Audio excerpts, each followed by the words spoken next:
તો સુરતમાં આપ માટે ફંડિંગ અને હવાલા નેટવર્કનો મામલો આપના પ્રદેશ પ્રમુખ ઈશુદાન ગઢવીએ નિવેદન આપ્યું છે। આમ આદમી પાર્ટી સામાન્ય લોકોની પાર્ટી છે, અમારી પાસે સત્તા કે સંપત્તિ નથી, ઈશુદાન ગઢવીનું આ કહેવું છે। ભાજપ અને કોંગ્રેસ અમારી સામે ષડયંત્ર કરે છે, આપથી ભાજપ અને કોંગ્રેસ બંને ડરે છે। ભવિષ્ય માટે સારા આવી રહ્યા છે એટલે ભાજપ ખૂબ ડરી ગયું છે। એટલે ભાજપ છે એ આવા ચૂંટણી સુધી આવા ષડયંત્રો ચાલુ રાખશે। તમે જુઓ, અહીંયાથી આમ થયું ને અહીંયાથી આમ થયું ને કોઈ સીસીટીવી આપી દે ને।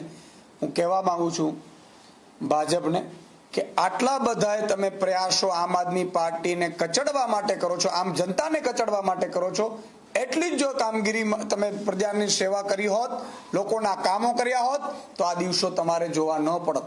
અત્યારે લોકો તમને ધિકારે છે, વોર્ડમાં ઘૂસવા નથી દેતા, તાલુકામાં ઘૂસવા નથી દેતા, જિલ્લામાં ઘૂસવા નથી દેતા, એટલા માટે તમે આ વિવિધ હથકંડાઓ તમે અપનાવો છો।